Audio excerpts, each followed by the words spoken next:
All right, let's get this show started. Welcome to the Sports Beat with Richard Holdridge, presented by Georgia Alabama Sports Live. I'm so excited about this episode because I've got a special guest. He's been on several times. He was also my broadcast partner on Georgia Alabama Sports Live. It's the former Carver head baseball coach, current Russell County assistant baseball coach, and my dear friend, Coach Michael Long Jr.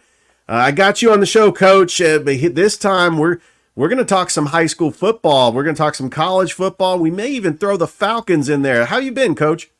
Man, I've been good, man. Just ripping and running. You know, the school year started, and also ripping and running with the baseball program. So it's been a lot, but it's been fun.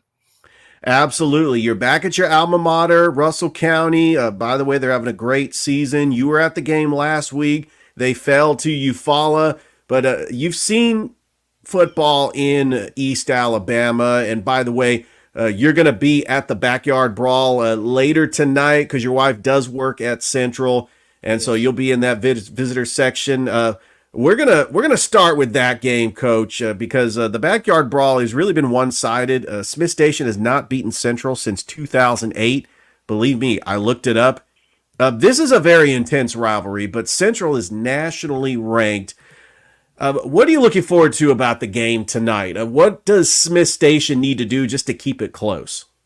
Well, we all know what Central is at this point with what their program has looked like over the past several years, winning 2 state championships, being in several state championship games, and sending guys on to the next level.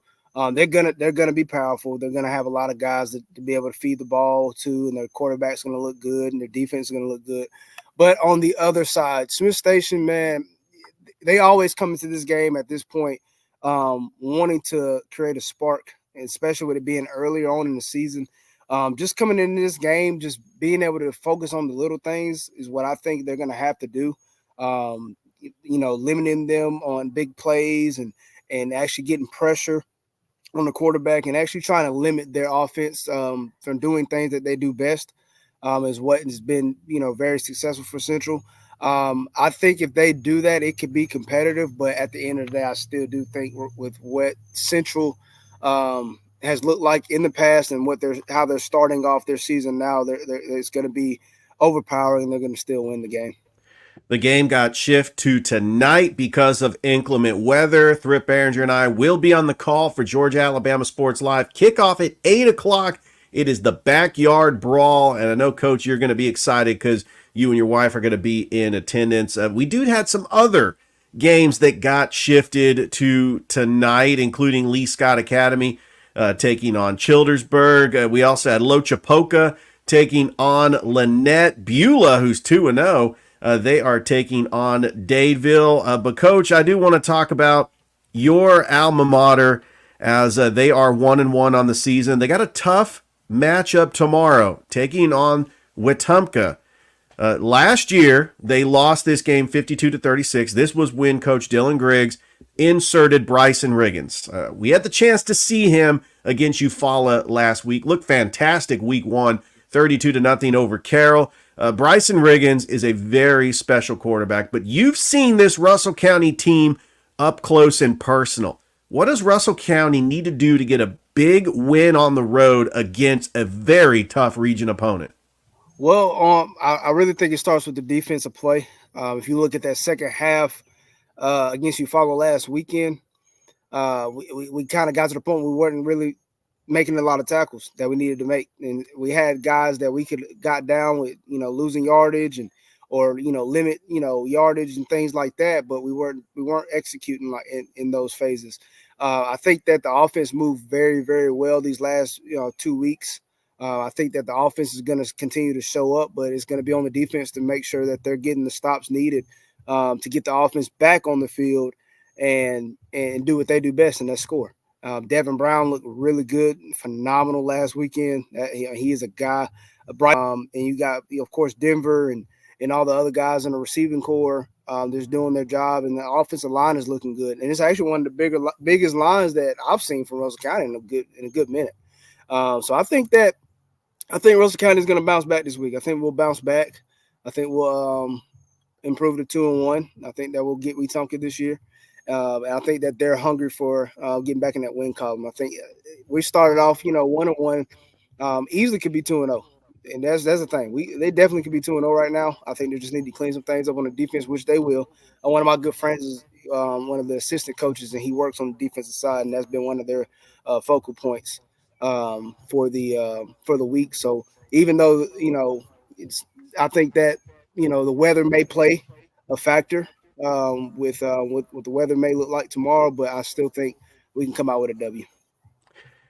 I had Hall Tech Sports on the show yesterday. He's the John Nelson of Alabama high school football. And this one, a lot of people who follow Alabama high school football did not see this one coming. In fact, Glenwood did not have one single vote in the preseason poll for the Alabama Sports Writers Association. Well, they're 2-0, and they are ranked 10th in the 3A classification, taking on a Comer team, which was a powerhouse in 2A. This is a region contest. I mean, you being familiar with football in East Alabama, you know about Russell County. You went there. You know about Central. You know about Smith Station. Has Glenwood snuck up on some people? And by the way, Boston College running back Kyle Robichaux, a Glenwood Gator who had a very big game against Florida State Monday night. Man, first let me touch on that. I watched that game. Robichaux looked very good. He looked like he played with a chip on his shoulder, executed very well.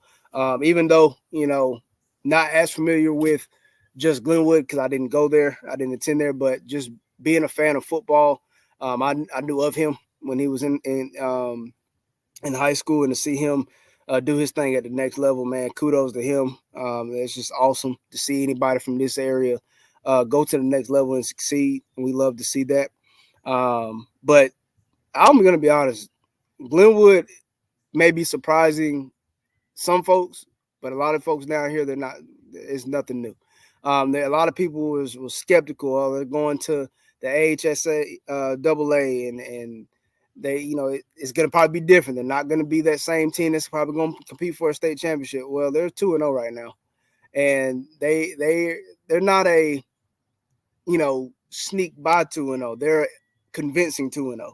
And I look forward to following them the rest of their season. I think they're going to be right in the mix for the playoffs and contending for a public school state championship this year. I really do think that they got. When you got the pieces, you got a good coach, and I don't care what anybody says. It doesn't matter moving up, moving down. As long as you have your system in place with kids that's going to buy in, you can be successful, and they're showing that. Yeah, there's no question about that they could be successful at any level, AISA, AHSAA. Moving on to the next matchup. This is a little up the road, up Highway 431. This is the WTVM game of the week. Big shout out to your cousin, Tony Reese, by the way, as he is now the sports director at WTVM. I know we're excited for Tony. They're going to be up there at the Duck Sanford Stadium. 2-0 Opelika taking on 2-0 Auburn. You being familiar with the football in East Alabama, how big of a rivalry is this, and really what is the expectations for whoever comes out on top, especially in a tough region? Well, first, before I mention that, I do got to give a shout out to my brother Antonio. Man, I'm so proud of him.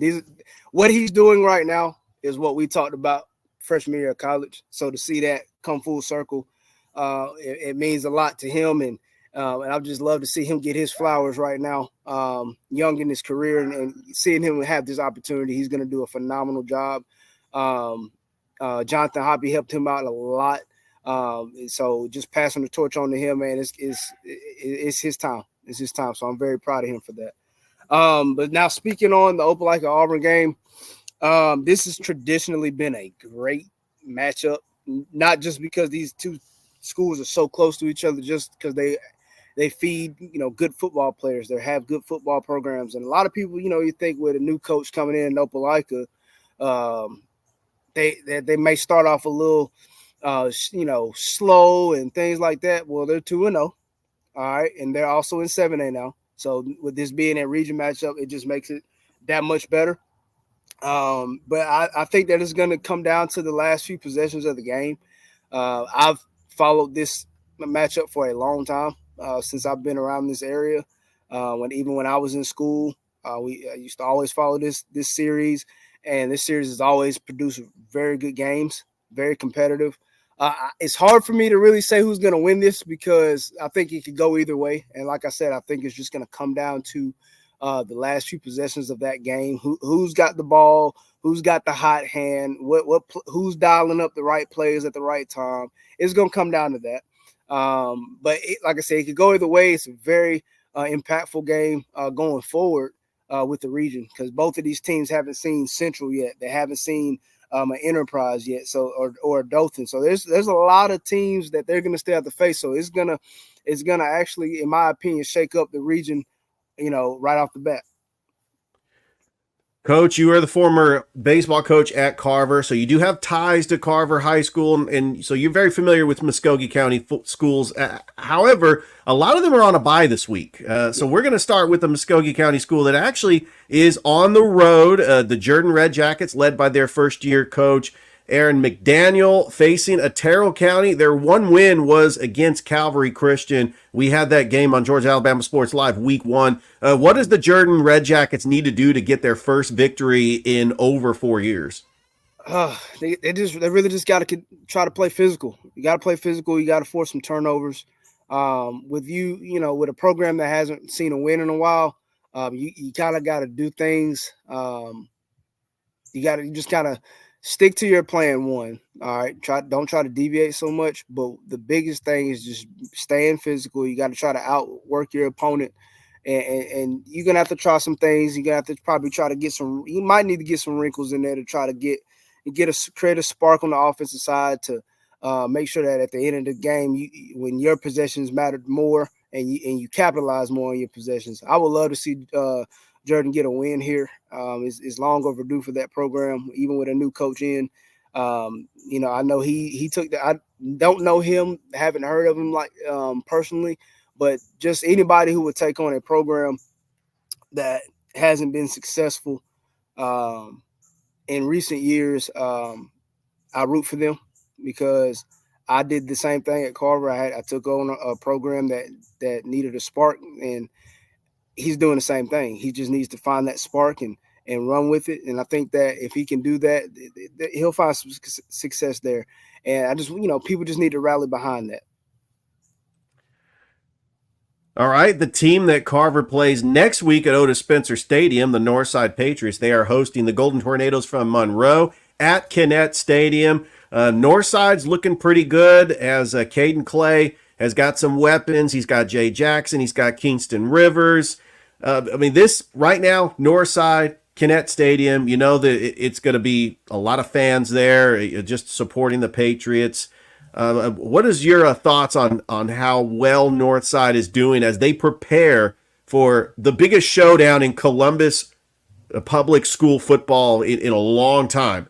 I know the fans want to see Northside Carver. But Northside's got to get through Monroe, a very tough team down in Albany. Well, I'll say this. I think that Northside is a very good program, very consistent, especially these last few years. They got a lot of playmakers around the quarterback. The quarterback's a playmaker himself. You mentioned Kingston Rivers. I know his dad.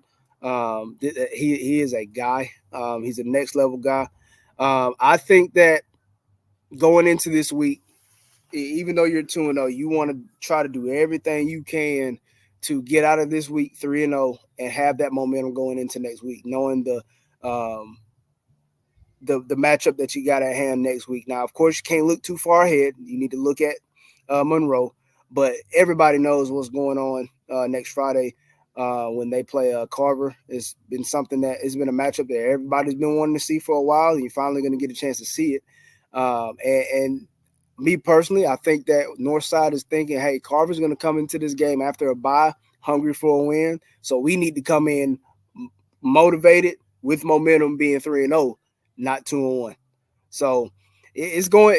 I think Northside still comes out and wins this game against Monroe. Even though Monroe is 0-3, you can't never count them out because they are a playoff team. But you got to think about what Northside has, and it being at home.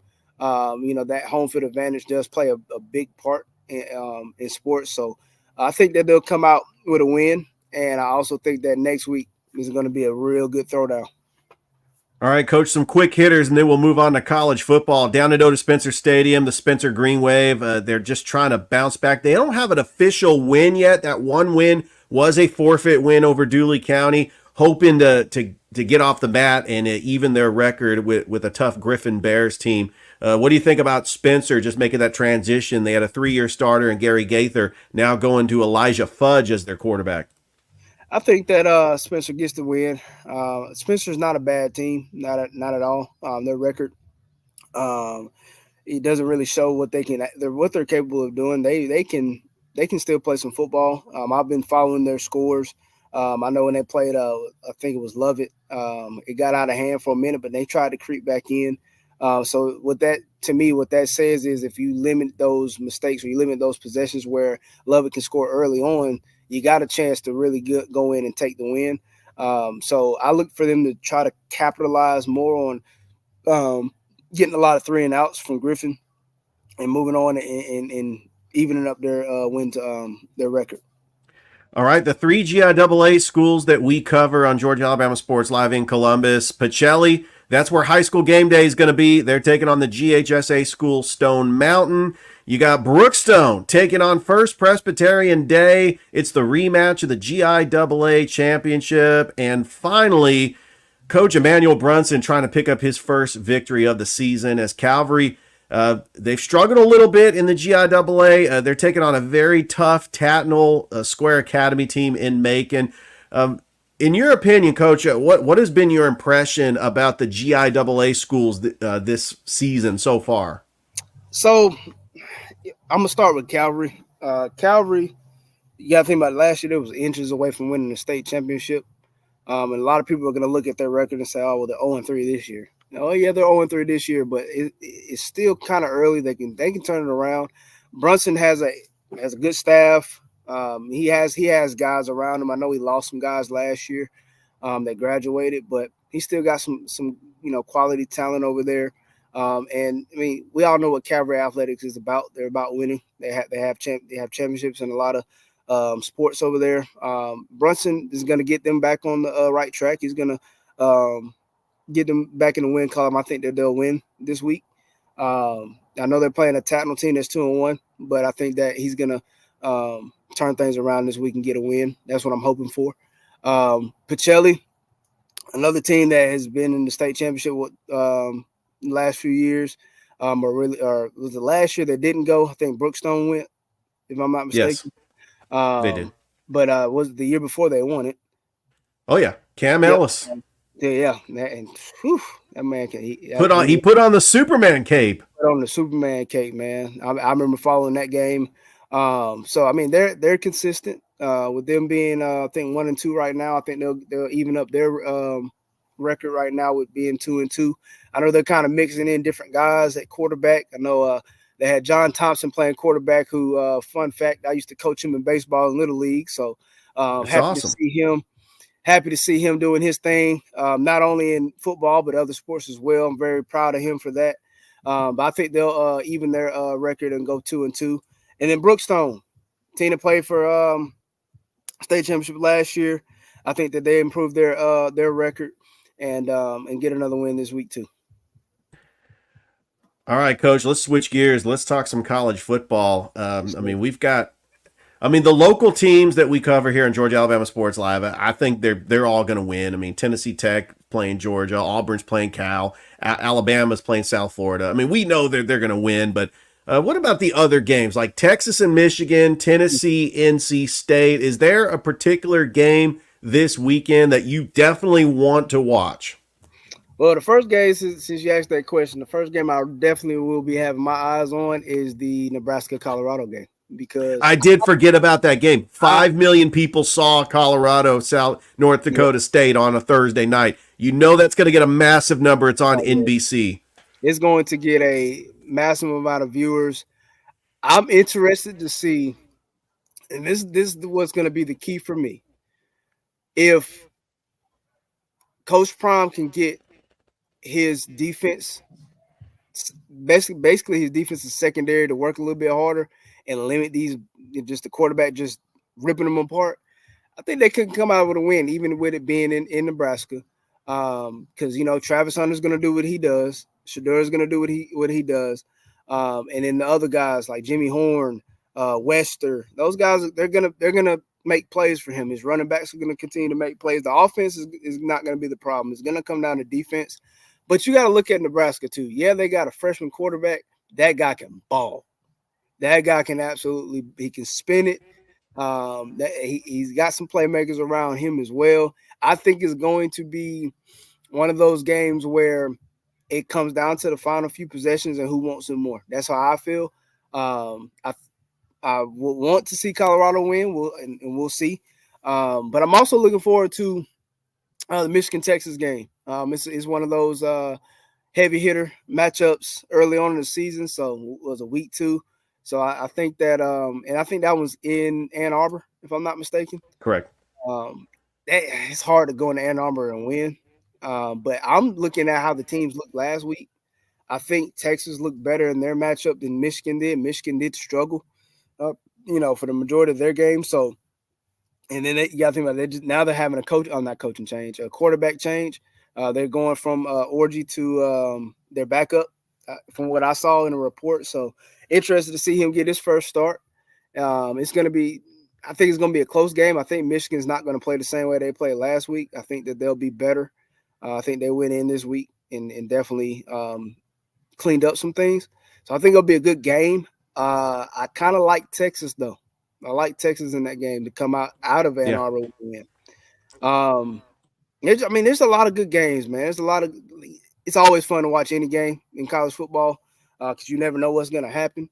But seeing those heavy matchups early on, we love to see it, especially with it going to a 12-team playoff. I think that it has more, it plays more on it because now it's like, okay, well, if I lose now, which you don't want to lose now, it may not hurt me as much. But then let's go talk to Florida State. They're 0-2 right now. And they thought after the first loss is we got some time. We can still, correct this thing. And they didn't look good against Boston College. So I don't know.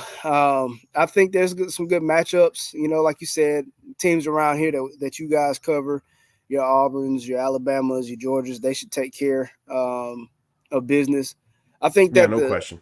out of those games, me personally, I think the one game that you could possibly look at as being a throwdown would be more of that Auburn-Cal matchup, just because I don't think Cal is going to be a slouch.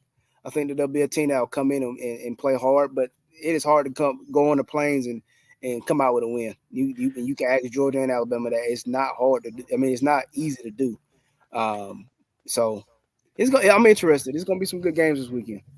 Yeah, I mean, like you mentioned, Cal is not like one of these mediocre teams that Auburn's playing. I mean, they're now in the ACC. They've had NFL players. I mean, this is where Aaron Rodgers went to school. Cal should have went to the Rose Bowl in 2004.